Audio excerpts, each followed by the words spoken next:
40% masyarakat Indonesia mendadak miskin. Badan Pusat Statistik mencatat jumlah penduduk miskin di Indonesia. Angka kemiskinan ekstrim di Jakarta meningkat di tahun 2000. Kalau kalian mendengarkan kata kemiskinan, apa yang terbenak di pikiran kalian? Pemukiman kumuh, tingkat pendidikan rendah, akses kesehatan yang kurang memadai, sampai pendapatan yang minim. Ya 400-an kalau kali 10 gitu. Nunggunya 6 bulan Pak Teh. 6 bulan. Sekali Pak Teh. Ya cukup lama ya. Kalau dilihat secara kasat mata, semua itu nampak benar. Tapi apakah kalian pernah berpikir kenapa ada istilah yang miskin semakin miskin dan yang kaya semakin kaya? Apakah itu cuma perbedaan pola pikir antara si miskin dan si kaya, atau kemiskinan itu dikendalikan oleh si kaya?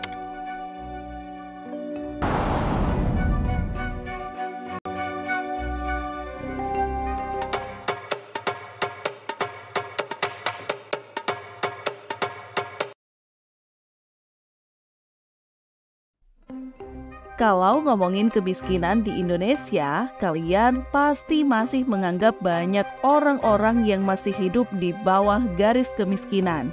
Atau kalian kepikiran kalau kemiskinan di Indonesia makin lama makin memprihatinkan.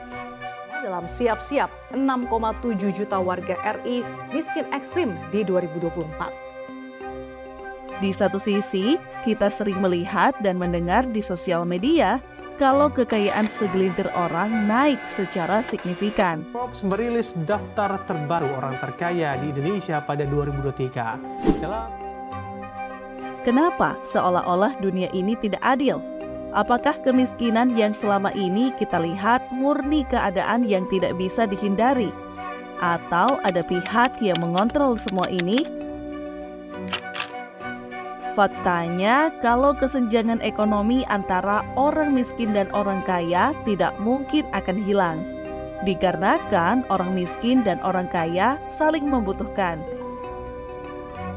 Coba kalian bayangkan, jika semua orang di dunia ini kaya, maka yang terjadi roda perekonomian tidak akan berjalan.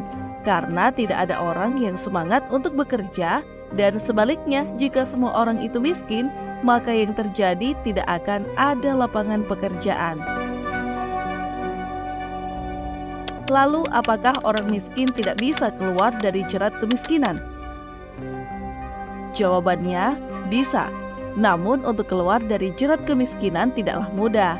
Karena kemiskinan dan kekayaan bukan tentang seberapa banyaknya uang yang dimiliki, melainkan tentang pola pikir atau cara mengelola uang itu sendiri. Ya, pemirsa, ingatkah Anda video viral pada tahun lalu ketika warga desa berlomba-lomba membeli mobil mewah? Video ini viral di media sosial pada Februari 2021 ketika sejumlah unit mobil baru dikirim ke Desa Sumur Geneng, Kecamatan Jenu. Salah satunya adalah video yang diunggah oleh akun TikTok @rizky02.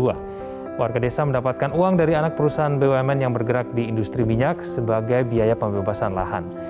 Namun belum sampai setahun warga protes dan bahkan melakukan unjuk rasa kepada perusahaan tersebut lantaran tidak memiliki uang yang cukup untuk membeli kebutuhan sehari-hari. Sejumlah warga desa mengaku menyesal telah menjual rumah dan tanah mereka sebab kini aset mereka semakin merosot.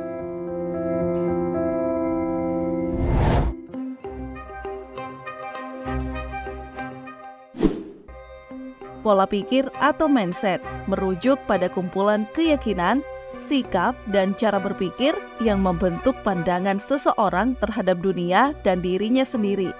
Hal ini mencakup cara individu memahami, merespons situasi, mengatasi tantangan, serta membentuk perilaku dan keputusan mereka sehari-hari.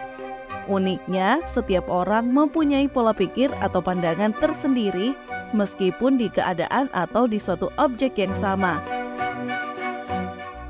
Coba kita ambil contoh pola pikir dari perspektif pengelolaan keuangan. Orang kalangan bawah, dalam hal ini orang miskin, mungkin lebih berhati-hati dan cenderung menghindari resiko keuangan yang besar. Maksudnya di sini itu, orang miskin rata-rata untuk menjadi kaya mereka akan fokus mencari uang lalu menyimpannya di bank sebanyak mungkin. Ya, semua itu tidak murni salah, karena di pendidikan kita ada istilah menabung pangkal kaya. Jadi mereka hanya fokus pada menyimpan atau melindungi uang secara fisik. Sedangkan orang-orang kalangan atas alias orang kaya cenderung lebih bersedia mengambil risiko dalam investasi untuk meraih keuntungan yang lebih besar. Orang-orang kaya ini mempunyai istilah menabung pangkal kaya, investasi bakal kaya lagi. Daripada uangnya hanya disimpan di bank, lebih baik dibelikan emas. Lalu emas tersebut bisa digadai untuk modal usaha. Ya, memang semua itu mempunyai resiko yang besar. Tapi jika semua itu dilakukan dengan matang, hasilnya yang terjadi harga emas setiap tahun akan naik. Dan di satu sisi, usaha yang dikerjakan dengan baik akan tumbuh lebih besar. Jadi, orang-orang kaya lebih fokus untuk melindungi nilai dari mata uang tersebut daripada melindungi uang secara fisik atau hanya menyimpan di bank saja. Itu baru perbedaan tentang pola pikir antara orang miskin dengan orang kaya yang kami buat secara sederhana. Tapi, kenapa yang tahu sistem atau literasi keuangan perbankan rata-rata orang kaya? Apakah sistem ini dibuat hanya untuk orang kaya? Atau ada pihak-pihak tertentu yang memanipulasi semua ini?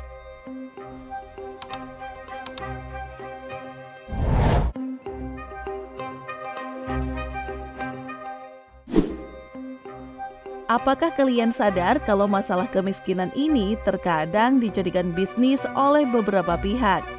Memang terdengar tidaklah menyenangkan, tapi itulah realitanya yang ada. Apa yang kalian pikirkan jika mendengar kata teknologi?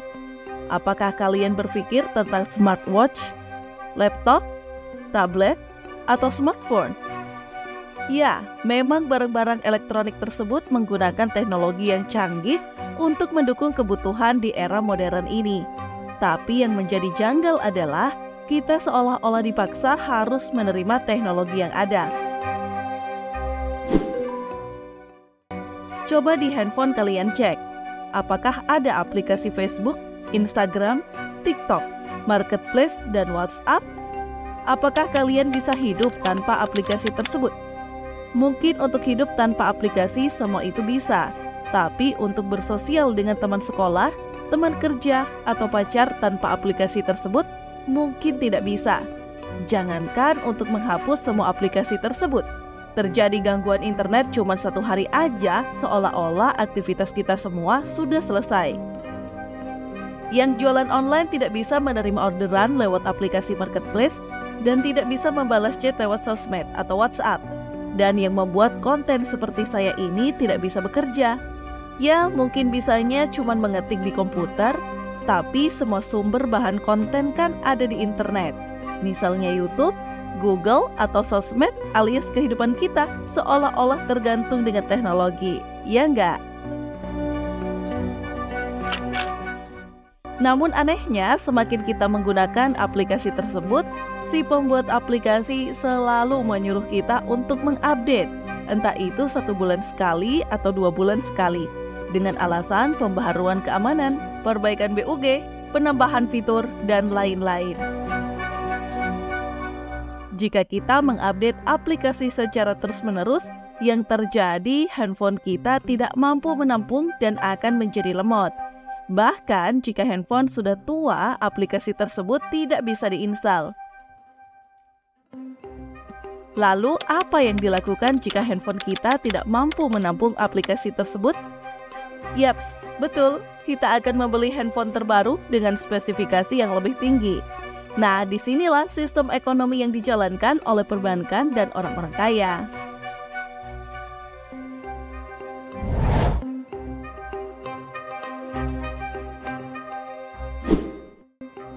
Dengan adanya kerusuhan di kalangan bawah inilah, orang-orang kalangan atas yang mempunyai modal besar akan berlomba-lomba membuat handphone dengan spesifikasi yang dicari oleh pasar. Lalu terciptalah handphone dengan berbagai brand dan spesifikasi yang ada, mulai dari brand mahal dengan spesifikasi tinggi sampai dengan brand baru dengan harga murah.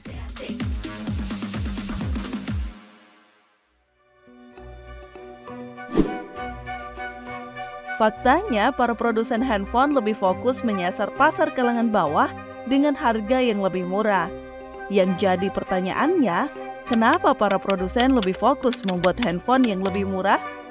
Bukankah handphone murah juga memiliki keuntungan yang tipis? Alasannya sangat simpel. Handphone murah target marketnya ya orang-orang menengah ke bawah.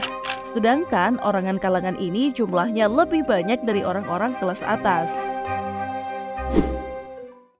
Bukankah orang-orang kalangan bawah ini minim yang namanya uang, bahkan tidak mempunyai uang? Di keadaan seperti itu seolah-olah kita berada di dalam situasi kebutuhan yang mendesak. Lalu muncullah pahlawan yang disebut dengan sistem perbankan. Disinilah peran sistem perbankan atau sistem ekonomi berjalan, di mana perbankan akan menawarkan jasa simpan pinjam bisa berupa pinjol sampai pay later. Pas hidup lagi capek-capeknya, isi dompet tinggal segitu-gitunya. Pulang kantor jalan kaki, nyampainya besok pagi. No worry, ada Livin Pay Later, solusi finansial masa kini. Bisa bayar taksi, tinggal scan kris. Pakai Livin Pay Later, belanjanya now, bayarnya next time. Lalu perbankan sumber uangnya dari mana?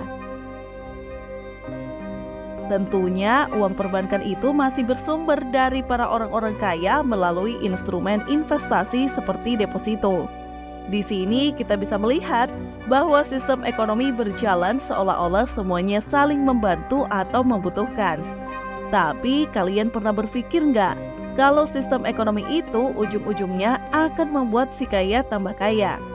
Di mana si kaya akan mendapatkan keuntungan dari bisnis handphonenya dan mendapatkan keuntungan dari investasi deposito.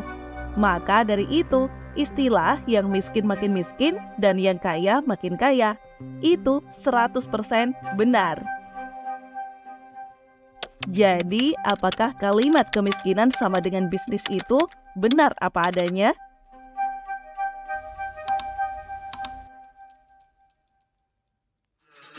Yeah.